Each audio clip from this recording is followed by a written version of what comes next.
Well, welcome to The Sound of Design with Mark and Dan and Dave. Hey! We are obviously very excited to have you guys with us. This is our very first video podcast, and we have with us David Tavares from KEF. Thank you very much for being with us. My pleasure, gentlemen, and congratulations to both of you. I've been listening, and what you guys are doing with this podcast is absolutely awesome and catching a lot of attention in the industry. So kudos to you two. Thank you very much. Thank you. So I figure you work for a speaker brand. Do I? So it may be a good idea for us to talk a little bit about speakers today. Sure. And some of the things I was hoping that we would be able to hit is just a little bit of an overview on speakers. So maybe we start with like some of the different categories, some of the different options that people have when they're thinking about doing speakers. And then I also was hoping that we could kind of highlight some of the things that KEF does that's so unique. Because quite honestly, I love KEF. And I'm not supposed to say that, and it's not that I don't like the other brands, but when I first started in the industry, I was listening to a lot of hi-fi speakers, and I have a pro audio background. So my view and my expectation of what a speaker should be, I had a very, very, very high threshold, and Mark will remember. I do remember. Before we really got into some of the things that our location had sold, we were kind of limited in our assortment. Sure. And I'm going to be honest, I'd walk into that room and they're like, you should listen to these great speakers. And I'm going, yeah, so. Yep. And even before we were a KEF dealer, like we had some great options available to us and there was no pleasing Dan. It was just, they're okay. They're fine. Yep. So my snootiness is going to kind of come to the surface. That's okay. And I want to tell you, everybody, that when we picked up KEF, I was just through the moon because finally I had speakers that I could sell that sounded like what I wanted them to sound like. So I'm actually going to kick it over to Mark real quick. Okay.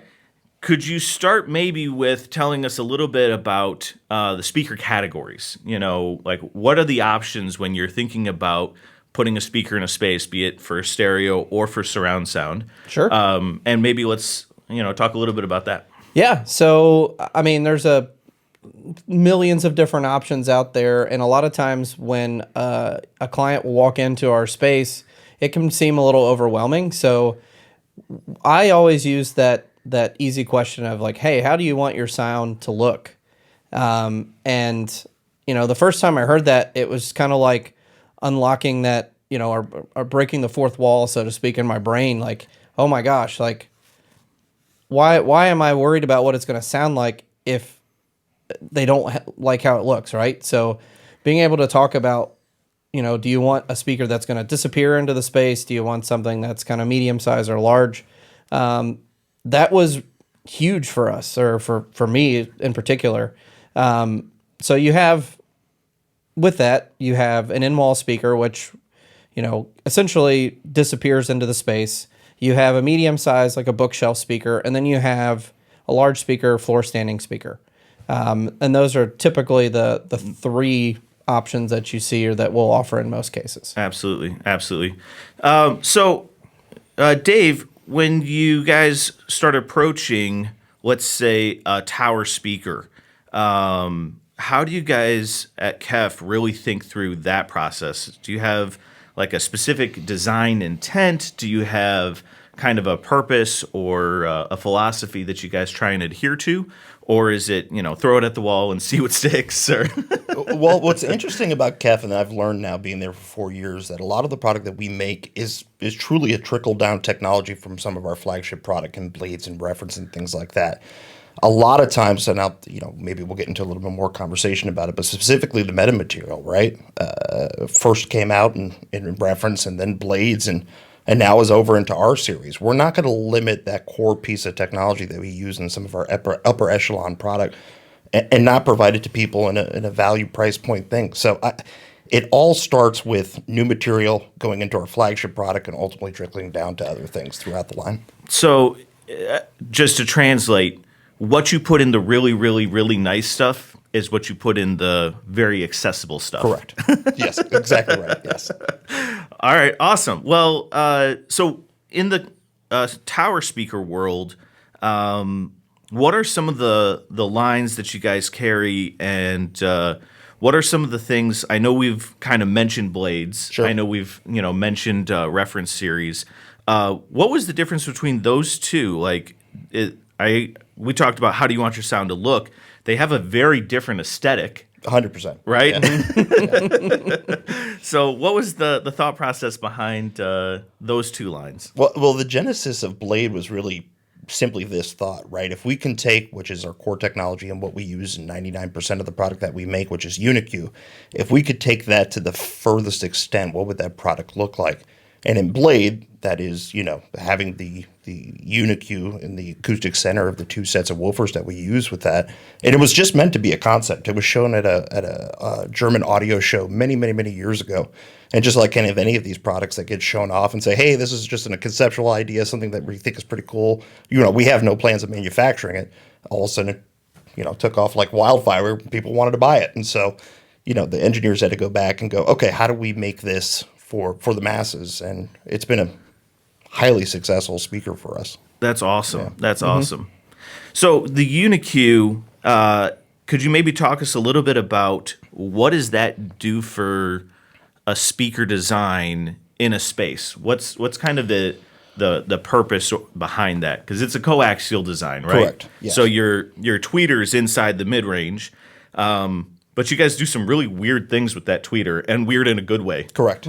Yeah. So the whole thought process behind it, right, versus using a traditional tweeter on top or Diapolito type design as it relates to that, is that there's a single apparent source of where sound is firing from, right? So all of our engineers look back and they think of things like, for example, like the human voice, right? There's a single point of space where all sound, regardless of whether it's high frequencies, mid frequencies, low frequencies. Hopefully, I've got a little bit more of low frequencies here, but it's all coming from a single apparent, space and point, right? Same thing with if you look at an acoustic guitar, right? You look at the body, or what's called, I think it's actually called the sound hole of an acoustic guitar, right? That's typically where that sound is firing from. And so what we try to do in any of our designs is have that, that point in space where all the sound is firing from. So it's not easy to do. There's a lot of technology that comes into play, and frankly, some of the early renditions of the Uni-Q were good, but they weren't great. If you don't mind me asking, is that like a 2 or 3 year cycle? Is that like a 5-year cycle, or it's just varied throughout the year? It's just varied. I think once a new product is introduced, or for example, a new tech that's introduced to the product, I think it's an opportunity for our engineers to go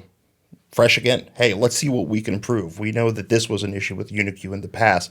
With the addition of this new technology, can I tweak it and make it better? Interesting. KEF, frankly, doesn't ever rest on its laurels, right?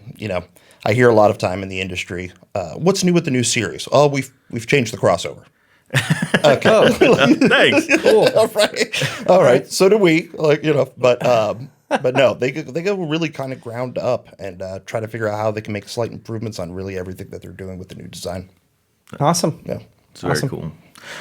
Well, so I think we should kind of call out, let's go to the home environment, because a lot of what we do really is in that residential space. We do some pro audio, but there's a lot more high-end residential. And so when we kind of focus on what that looks like, let's say that I want to put together a theater, and I do want my speakers to kind of disappear a little bit. I want to have a better aesthetic driven theater. What series of KEF speakers would you take me to? My gosh, I mean, if at all possible, I'd take you to our reference series product, right? I think we're one of the few brands out there that really, truly offer a kind of a high-performance, hi-fi in-wall or in-ceiling solution. There's kind of an industry understanding, if you will, that once you go to an in-wall or in-ceiling solution, that performance is lost just by the nature of the product that's there. Sure. We don't accept that. Our reference product that we make is hand-built by the same gentleman who built things like blades and reference in the UK. And they're arguably 95, 98% of what a traditional box speaker sounds like. So if we're trying to get a box-type performance out of an in-wall speaker, it would be 100% reference series. Yep. And I'm glad you took us that direction. And I've had a chance to listen to them. When you're in a space that is dedicated, and what I mean by that is you've got a screen or a dedicated video wall or something along those lines. And the whole purpose of that space is really just, I want to watch movies, I want to play games, I want to watch sports, and I want the best I can possibly get.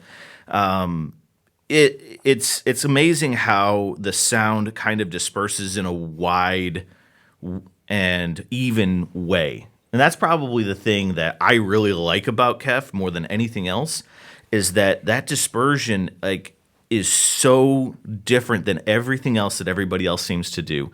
And I have this conversation with folks all the time. It's like, I don't want to redesign a room if I can avoid it, right? I have to work with the space that I've got. So how do I make sure that my speaker is going to sound the way that I want it to, even if I have to be, 6 inches that way, or a foot that way, or something like so. And if you recall, I have that project pretty close to our location that he has the 5160 THXs. Yep. And there are 5 of them, and that was the 3rd rendition of that room. Right. He had another manufacturer speakers in there prior, both mid-tier and high-tier series from another manufacturer, and the sound would just get lost because he has a big open wall on one side, and it would just get lost into the rest of the house. And he wanted something that was going to give him a little bit more of that directed experience, and he loves them. If he today, if I told him, hey, we'll let you exchange anything to upgrade to something better, he would exchange everything but those speakers. Right. Yep. On that note, too, what's interesting to me is, you talked about dispersion, is I always think of, for a theater system, I always think of the Dolby Atmos channels, right? And having that wide dispersion when you're talking about 2 to 4 to 6 channels that you're using for Dolby Atmos.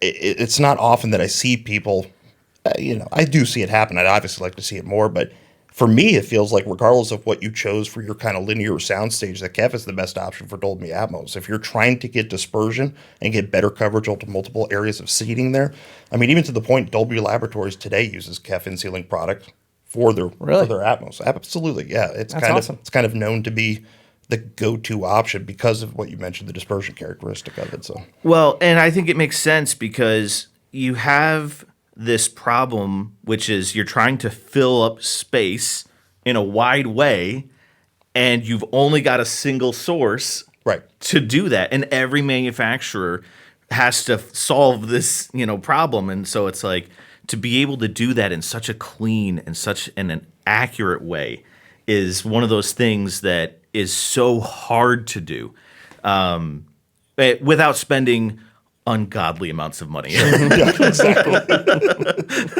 It's like, if I had a $7 million budget, we could do whatever you want. It's like, well, of course. Okay. All right. Great. Right. All right. So one of the things I love about what you guys do in the theater space is that you have made sure that not only is Dolby using those, but you guys are also THX certified. So tell me a little bit about why THX and what was kind of the thought process there.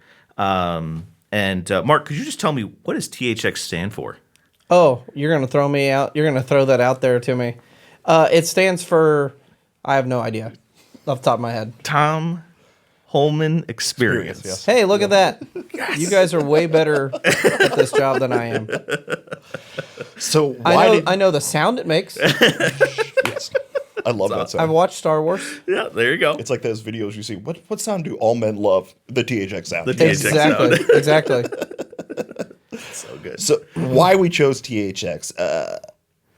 Frankly, it's a hard test, right? It's a gauntlet of a test that you have to go through as a manufacturer to be able to pass and reach certain heights of THX certification. There's other ones out there, but I don't know if they're as stringent, so to speak, as THX is. And so it's just kind of it's a way to solidify the performance of what we're doing and what we're making is getting that THX certification done. And from a perspective of, I'm not sure if you gentlemen are aware of this, it's not cheap to get something THX certified. And if you fail, it's not like, hey, you get 3 tries and you get to go again afterwards.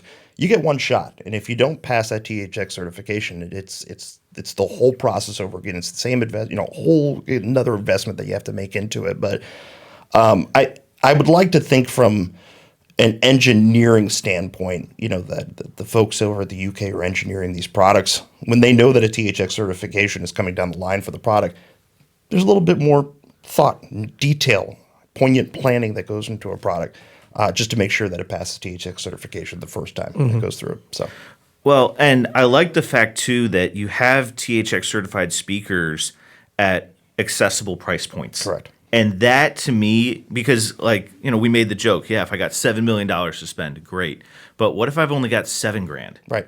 What if I've only got, you know, maybe even half of that? It's like you might get pretty close, quite frankly, with where some of the price points are today, that you could actually do a 5.1 with THX certified equipment and, you know, not have to break the bank. Correct.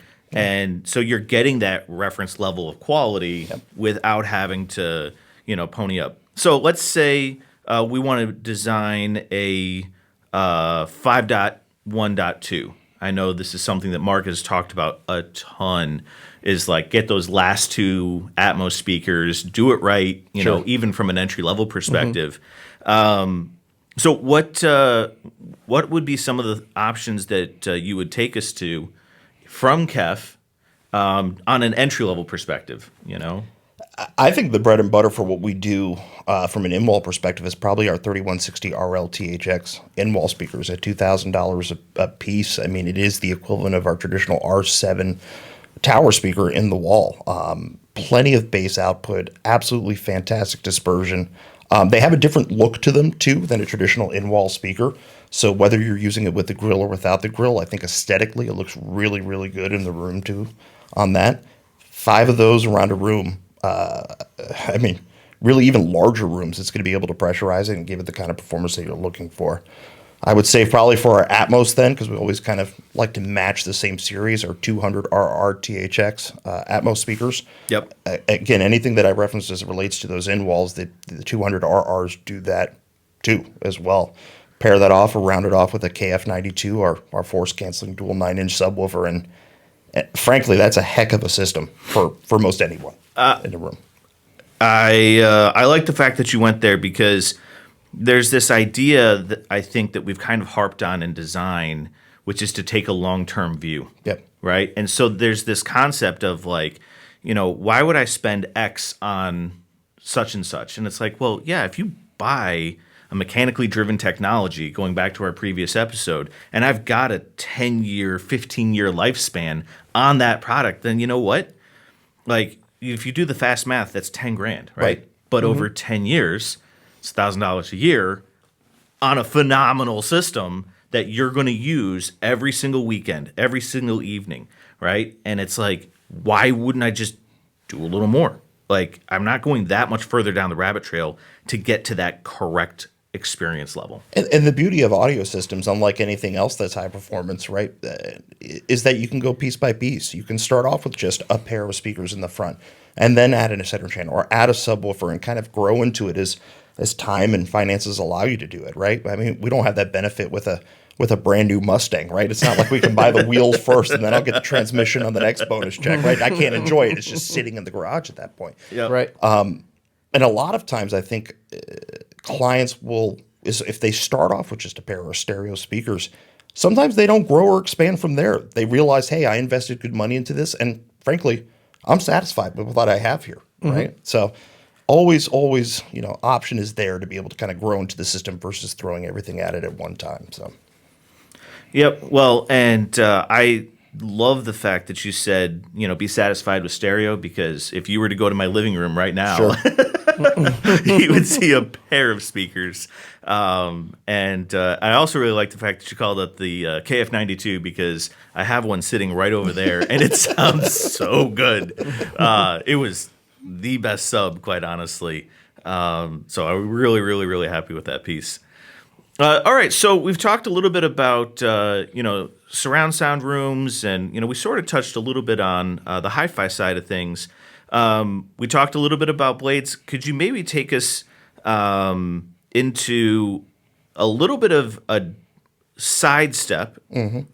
What would you pair with a set of blades? What are some of the things that you're seeing people do? And I'm not necessarily trying to take a focus off, but rather to say, like, how do you like to see that system supported? Big power. Blades love power. There's some great brands out there that make some larger amplifiers. We have a tendency of, seeing blades a lot of times on Levinson. We love the sound of Levinson with blades. We've seen it obviously with Macintosh too as well, on blades. Paradigm is what we use at our facilities in Jersey on blades, and it sounds really good too. But that's one spot that you don't want to kind of chintz out with blade. You want to be able to give it the ample power that you need to really kind of get all those drivers moving and get the air moving within that space there. Blades are a bit of a Swiss Army knife. They're not so specific in the way that they're kind of designed and how they sound that they really sound good in any room, right? So obviously things like acoustic treatments and things like that are going to come into play to be able to kind of help out the sound quality of the blade. But the key for blades is ample power. Yep. And that's part of the reason why I asked, is because it's like we have this design conversation a couple years ago, me and another guy that we work with. And it was one of those things where we said, if you spend double on power, what you do on your speakers, you've kind of hit a cutoff. And so at a $30,000 set of speakers, right, give or take a few $1,000, you're saying I could spend up to $50,000 in power in order to correctly drive those things. And that seems, I think, really counterintuitive. And that's why I'm trying to bring up the point, like, you need to think about your whole system and how you're going to design those components to work together to make a cohesive whole. And that's part of the reason why you can get two speakers to do everything that you want them to do and have amazing quality. What else do you guys do from a design perspective? You mentioned earlier metamaterial. What was the big innovation behind Meta? Because I'm going to be honest, I already liked your speakers, and then I liked your speakers a lot more. And it was kind of in a surprising way. We'll just say it that way. Sure. Well, I mean, the birth of metamaterial really kind of started with knowing that there's an innate problem that's in all speakers, right? That as sound fires forward from the front of the driver, as that driver comes back to rest or moves into the cabinet, it's the movement of air, which we all know sound at the end of the day is simply some movement of air. That's how sound is created. Well, that resonance would happen within the cabinet itself, right? Which is not good overall. Mm-hmm. And so there's been tons of different technologies, whether it be wadding. We used to use this kind of a tube system that went off of the back of the tweeter to kind of help eliminate some of that back wave resonance that you got from that. Other manufacturers do things like tapering tubes and so forth. And all of those have been relatively efficient up to this point, to about 70% of eliminating that back wave resonance.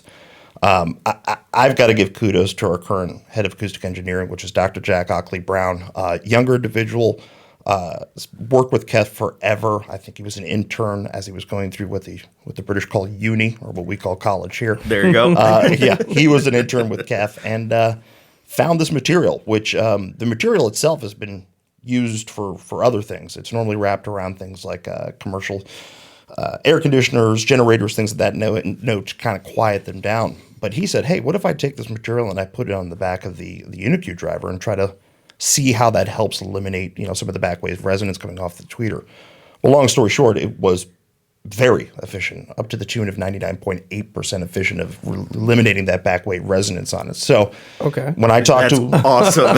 when I talk to, I guess, a layman in the audio world, it's like having a perfectly acoustically treated room inside of the speaker is what it is on that. Eliminating all of that. That's an awesome way to describe it. Yeah. Well, and it makes sense, because the thing that was so surprising is that when I first heard the speakers, I'm going, man, those things are really quiet. Yes. Mm-hmm. And everybody goes, why would you want a quiet speaker? And it's like, no. It's not that the sound that's coming off the speaker is quiet. It's that the noise that would have otherwise been there is now gone. You make a great point, because the first time I heard Meta, I think I was with Parker, one of my coworkers out of the Chicago area there, and I'm like, I don't know if I like this, because I've never been used to it before. Yep. And I'm like, it just feels lacking of something. And then it took me a while and just kind of listening to it and goes, oh, well, that's not what you're supposed to hear, right? That's gone now. But I've been so used to hearing it for so many years. But now I absolutely love it. I tell people all the time that that quietness is good in the same sense of a cold cabin in the middle of the woods next to a fireplace reading a book. It's that kind of quiet. It's intimate, warm, so. It absolutely is. And, the principle goes beyond just cabinets and it goes into rooms. Like, that's why I love that. And we were just at, I was just, at GE. I know this is going to sound really weird. I was doing an appliance training, believe it or not. And Wow. they have an acoustic, I know. Yep. But they have an anechoic chamber. Yeah. And the reason I bring it up is because that chamber is, if you've never been in one, can be very uncomfortable. Sure, 100%. Because you're so used to hearing the sound of the room, the sound of the Air conditioner, air conditioner in the fridge, and all these other things that just create that bed of white noise. That when it's gone, you're like, oh, this is very different. This is Correct. It's cool, but you do need to kind of get used to it the first time, and Right. then you start to realize how much better it Correct. is. So Yeah. Yeah. And it still blows my mind when you sent me those pictures that an appliance manufacturer has an anechoic chamber to test how loud their appliances are. Well, And that's incredible to me, to that point, so it's interesting. I had an opportunity to kind of look through some KEF history and look at Dr. Jack Ockley Brown and what he's done. And he graduated from Southampton University. And so I look at this prestigious university in England and, acoustical engineering and, who graduates from there and who essentially hires people, graduates from there. And I'm looking through the list and KEF, obviously, Cambridge Audio, that makes sense. And then Dyson, I'm like, why is Dyson hiring acoustical engineers? And then to your point, it occurred to me, it's like, oh, because you want to make the vacuum as quiet as possible, right? And it's just something that we don't think about often. Well, and that's the thing I love about audio is that it's such a rabbit trail of a thing. Like, and I tell people, like, I've been playing the piano since I've been 7, and so I've been doing things now like 30 years, and I'm still nowhere close to the bottom. Like, and there's guys out there that like way over there that still do amazing work, and have done so for a really long time. So you mentioned the history. What is it about KEF and kind of where you guys came from that really allowed you to be so successful? Because like, if I look at some of the things on your resume, like, there's some amazing achievements that you guys have. I think from the get-go with Raymond Cook, the founder of our company back in 1961, is that when he was making speakers, his goal was to make something that sounds like flesh and blood and not nuts and bolts, to really try to mimic the human voice or natural instrumentation, all of that, right? There's some great speakers out there that are 100% necessary for the use that they are used for, right? If you're mastering or mixing and you need all of that kind of small detail and information, that's important to have a speaker that's able to go ahead and depict that. But for us, for KEF, it's always been about real life, right? We understand the importance of when listening to music or listening to a movie, that the whole goal of it is to, frankly, escape, to step away from whatever you're doing at that moment, not worrying about the mortgage or the leak in the garage or the kids acting up in school, and to be transposed to someplace different, right? To be at that first concert when you were 16, or to be on the battlefield with Black Panther and Wakanda fighting against, Thanos, right? To just kind of disconnect from the world. So that's always been the goal. It's not to be necessarily the most informative, but to try to be the most lifelike overall. I love the fact that you said it that way, and it's kind of unfair even to your own brand, and I'm going to throw you under the bus, because you guys have all the detail too. Like, all of the things that you would need to mix, it's all there. I mean, I had a conversation with a guy who owns a recording studio here in town, and he was going back and forth between another manufacturer who I won't mention and a set of LS50 wireless. Sure. And quite honestly, we ended up doing a set of those for his near-field monitors because he was like, they give me everything I need in order to make accurate decisions. Yep. Like, he had to get used to them a little bit. They weren't the same that he had before, but like, those are perfect studio monitors. 100%. Like, Yeah. and I used them myself for many years.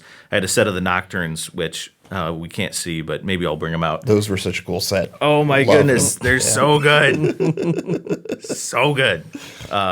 We'll move the camera to him here in just a second. Yeah, and I know I mentioned it in my in previous episodes, but my favorite pair of speakers to listen to music on are my LS50 Metas. Yep. Like they are.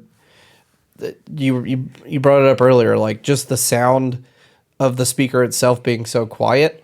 I live in a townhome, so I can't, blast those speakers. I can turn it to a comfortable volume and really get all the detail that I want. It's just, for me, I don't want to listen to any other speakers when listening to music. Yeah. Yep, absolutely. Well, you've given us some phenomenal history and some great insight on some of the technology. You mentioned something that I kind of want to go back to because it's something I think a lot of people do, but it gets glossed over because so many people do it, which is that a lot of the reference series, those blades, those are made by hand. And Yeah. I saw a documentary on the manufacturing process, and I saw something amazing, which is the same guy who makes the left also makes the right. That's correct. And so, and people don't really know this, but this is a pair of Shep's microphones, and that's the matched set, and the serial number is like right there. That's and awesome. I bring it up to say, like, it's one of those things that you don't realize that people do. And so talk to me about like why that's so important in a manufacturing process. Well, I think the first thing that comes to mind is pride and craftsmanship, right? That individual, and at one point we only had two, but we've just continued to grow and grow and grow. That's actually expanded out, I think, almost to 6 people now, who, by the way, have to go through a 9-month training to be a qualified or certified person to be able to hand build things like blades and reference. So, Wow.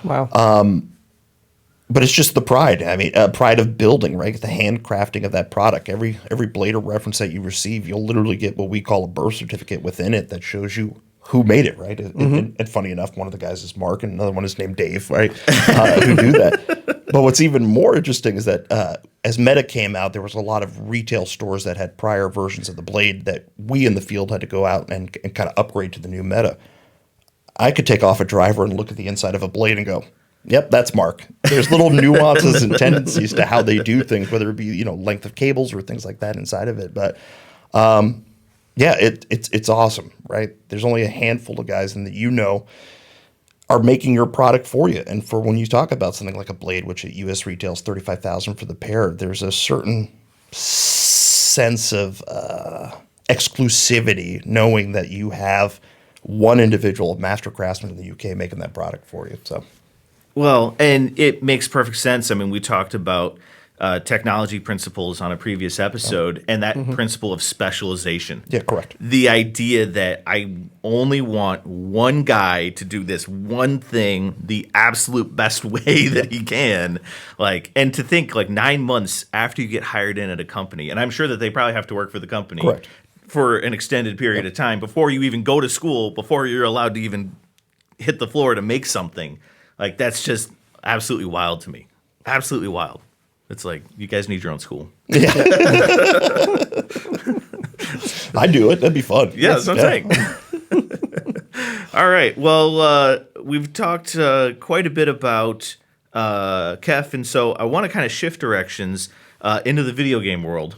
Okay. All right. Oh. So the reason for this is that a lot of people love music. A lot of people love movies, but video games is one of those things I think a lot of folks in our generation, quite honestly, enjoy that some of the older generation didn't grow up with. Sure. And some play, but not everybody. And I think it's quite honestly become a bigger thing now than it has ever been, and it continues to grow. And so I know you're an avid gamer. I am. Could you tell me a little bit about how you enjoy games that's a little bit different than maybe the traditional Call of Duties? And Sure. So I'm almost near 40, right? Born in the 80s, kid of the 90s. And what I collect for is specifically retro video games, Sega Genesis being the one thing that I'm collecting for right now. But I'm a nostalgia gamer. I like the old school classics with the cartridge that you put into the system. I've got a 32-inch Sony Tube TV at home, and that's how I like to game. And it's interesting, right? I was thinking about this on the drive here. We talked about kind of the escapism for audio and why audio is so important, why people invest money into audio. Video games has the same tie-in, right? For me, it's the opportunity to kind of go back to an earlier time where I'm not worried about which school is the baby going to go to, or the mortgage payment coming up. I can think back to the times where my hardest decisions in lives were, what movie should I rent at Blockbuster, and what toppings do I want on my pizza, right? And so, so that for me is another way to kind of disconnect from the world today in retro video games, and how really it aligns just the same with audio, right? Yeah. I'm glad you took it that direction, man, because that's the whole point. If I play Call of Duty, if I play Sega Genesis, if I play whatever it is, I want my experience to be my experience. Right. It's like the correct expression of selfishness, if I can say it that way. That's a perfect description. It's perfect, yeah. There's no reason to not go ahead and just enjoy that moment, because that's why you've worked for the whole week. That's why you've done all those things, is to enjoy those couple hours where you can kind of have your space and do your thing. That's really, really awesome. So any recent finds that were especially cool? Oh gosh. Well, I've gone down the rabbit hole of really trying to complete the full North American set of Sega Genesis, which, for those of you who don't know, there's over 800 plus games that got released in the US for Sega Genesis. Wow. I'm at, I think, about 340 games total right now. Holy smokes. I get pickups almost every week, honestly. It's hard to kind of keep track. It's relatively well curated within the room. I have a whole dedicated room for it. You know, what's funny is, as trying to collect the entire set, I still keep going back to the same staples that I played as a child, right? Your Sonic the Hedgehogs, your Streets of Rage, your Shinobi, those kind of things. Yep. I think more so collecting for the whole set is to watch somebody's reaction when they walk into the room and go, "You ever see this before?" And they go, "Oh my gosh, I haven't thought about this in 20 years. I played this. Yep. And again, to be full circle as it relates to audio, right? It's kind of the same thing that we do for speakers too, right? If you have somebody in your home who's never experienced really hi-fi audio, what's the first thing that you do? Is you go, "Oh, you have to sit. You have to listen to this," right? It's the same thing in that gaming room. Yep. It's just introducing somebody and being the first one that provides them that experience that they haven't had before. So, Yep. My brother, he's just kind of dabbling into this industry a little bit, and every time he comes over to the house now, I will play him a demo. Yep. Just so he can know, like, hey, this is the sound that you can get. And honestly, I ended up letting him borrow a set of speakers because I have too many speakers. And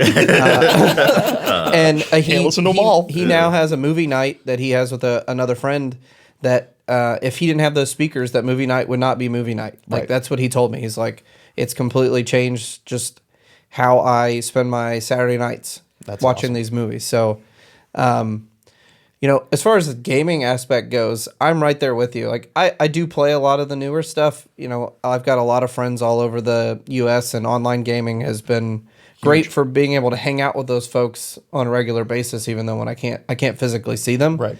But for me, the nostalgia is there. My grandmother actually bought me my first Super Nintendo and had an NES. She got an NES for herself from my grandfather for Christmas. I actually just watched the tape a few weeks ago visiting home. And I didn't know that she bought it for herself. I thought that it was ours, or she bought it for us. She bought it for her. So my brother and I make it a point anytime that my family's in town that we'll play through Super Mario 3. Yeah, because, that's awesome. Because that was what we used to play with my grandmother. Like, and she was the player that would, you're running along and she would lift the controller to jump over the. So, yeah, I mean, it's definitely there for me too. I don't have quite the collection you do, but you don't want it. It's very time consuming. My physical media is getting to me at this point, and I don't know where I would put any type of video game cartridges on top of what I already have. Right, so sure. Yep.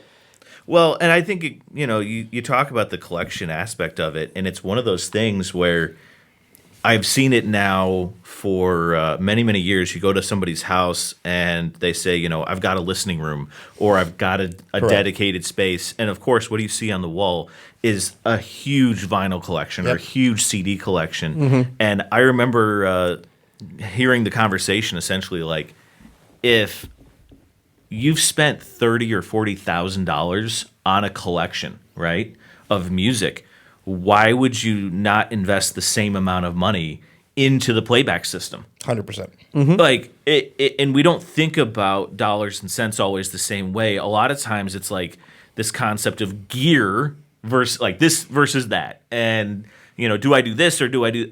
And I get that, and is it worth the money and all this? But at the same time, it's kind of like, yeah, but you're talking about a technology that has such a long lifespan, Right. that you're going back to it saying, maybe we should really start juxtaposing what we're doing with the investment, Right. what that experience is worth. If you want to go travel the world, you want to go to Europe. I mean, what is that? $8, $10, $15,000 Easily. Yeah. right? And you're there for a week, let's just say, and then you're done. You got some pictures and you come home, and there's value there. But why wouldn't I also want to be able to hear every musician from that country for the next 10 years whenever I want? Correct. It's interesting, and to your point, I look at that thought process as it relates to the gaming world, and there's two different kind of camps, so to speak, right? So there's people who spend a lot of money on really high-tech OLED displays. There's clone systems that they make now that are, $500, $600 that do incredible things with upscaling and things of that nature. And so there is that modern gamer, and then on the opposite, who's looking for performance visually, so to speak. And then there's the nostalgia guy like me, who's happy to have, a 480i7, 480i tube TV and the original console. It just depends on what you're going for. But yes, I 100% agree. And what's interesting is that across both sectors, so to speak, at least I noticed from the gaming community, there isn't a ton of money being spent on audio, with the exception of headphones. Yep. Gaming headsets today, I think Audi's now has a pair of gaming headphones out that are $1,500 for the pair that, as I understand, are doing pretty well. But it's quite often when I'm watching YouTube videos or Twitch streamers or things of that nature, I don't see a lot of near field systems in these videos. And I think it's an opportunity for the industry altogether is to kind of reach out to these gamers and go, hey, yes, your Turtle Beaches, your Audis, whatever headphones you're wearing are awesome. But have you ever heard or played Call of Duty on a pair of high quality, capable bookshelf speakers, right? And so I think it's an opportunity for really, frankly, all of us to introduce them to that. And I'm not going to boast, but I literally had that conversation with one of my oldest clients. I've known this guy for the better part of 9 years, and we've got a great surround sound system we've already done. We've got a great bedroom system. He's building a gaming rig, and we're having that conversation like, so what do I do for sound? Right. Because I want something good. And where we ended up is LSX2. Yeah. To be Great quite system honest, for that, like, and we're looking at the price points, and we talked about this. We're going, but to get a smooth, awesome, clean sound, something that can bring me into that experience.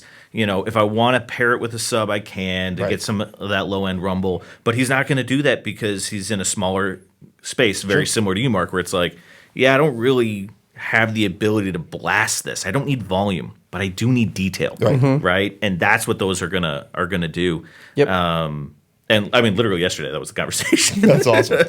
Yeah, that was what I first used before I got the LS50 Metas. Is I had LSX2s for gaming when I'm not using headphones and chatting. When I'm doing a single player experience, like I really wanted to get that detail. I mean, they're sitting right in front of me on the desk, but I could hear as if I had a full surround sound system right in front of me. So it was an awesome experience. It's interesting how, a lot of gamers just almost assume there's nothing else other than headphones. When I'm gaming, I wear headphones or I listen to the terrible TV speaker. So then what do? I just listen to headphones. It's like an aha moment when you're like, well, you can get speakers for that. And they're like, what? How's that work? How does that work? If you don't want to wear your headphones and still hear, the sniper creeping around the corner in Call of Duty, you have that detail and capability with a capable pair of speakers. So Yep, for sure. Well, so I know you guys had made some headphones in the past. Do you still currently make any headphones? we do. We make Mu 3s or Mu 7s. We have a handful of headphones. They're good. They're certainly good. The headphone market is so saturated. It really is. So, as an audio brand, obviously, we try to do our best and play ball, so to speak. But there is some monster companies out there that do headphones. So though it isn't necessarily the biggest focus for us, we do have a few offerings on that. Well, I've got a set of those true wireless ones. Yep. And quite honestly, that's what I listen to when I'm falling asleep. Sure. So it's they are to your point. I'm sure there might be some other companies to consider, but they're not slouches. No, So, no. Again, KEF's engineering, right? Anything that we do, we make it with intent for it to be really, really good for the price point and have very accurate sound.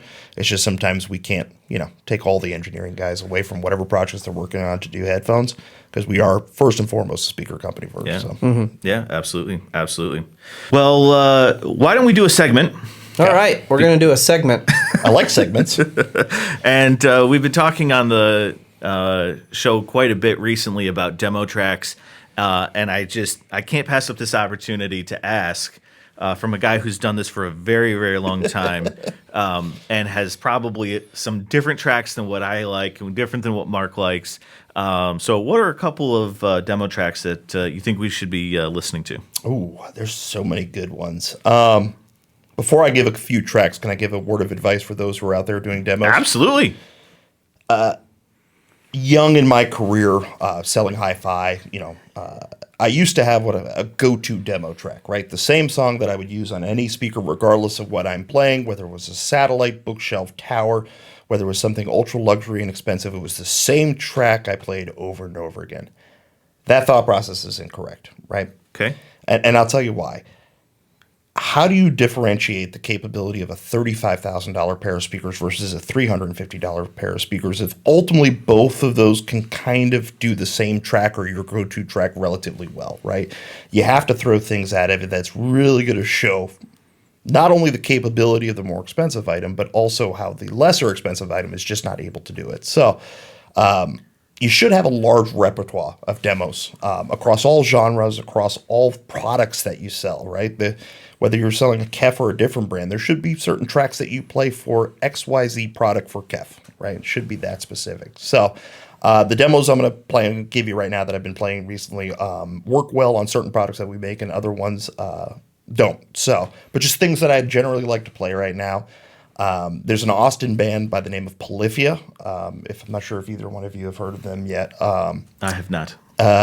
There's no lyrics at all. There's no singing, and it is just prolific guitar playing in kind of a metal meets EDM style, but very well recorded. And most of their songs are like going through a journey, like reading a graphic novel of sorts. And so there's a track from them called Playing God that is absolutely fantastic that I like to do. Another artist that I like to play a lot right now is a Polish guitarist by the name of Marcin. If you haven't listened, I love Marcin. I mean, I say kids. Can I say kids? I'm almost 40. Kids. I can say kids. Kids. These kids coming up with these guitars, whether it's just, more opportunity to just sit in a quiet room and play it through all the things that have happened, throughout the past couple of years. But they are skilled like I haven't seen before. And Marcin's one of them. He's in his 20s. He uses the entire body of this acoustic guitar for all the percussive elements of what he plays. I mean, whether it's tapping, knocking. I mean, there's a track from him, which is a cover of Zeppelin's Kashmir that he does that is fantastic. But during the song, I can't even imagine being able to do this. He literally reaches up onto the tuning pegs, detunes a note as he's playing it, and puts it right back into tune and continue playing it. It's like he's got more capability in his pinky finger playing the guitar where I don't think I'd ever get there. More on the kind of R&B and bluesy side. PJ Morton is another artist that I'm listening to. He just recently did a live studio album. He's got a great track with a female artist who I actually saw here in Nashville for the first time at Bridgestone Arena. Her name is Yeba. But they do a cover of How Deep Is Your Love? Oh, it's a great tune. Oh, it's such a chill kind of vibe to it. Wonderfully recorded.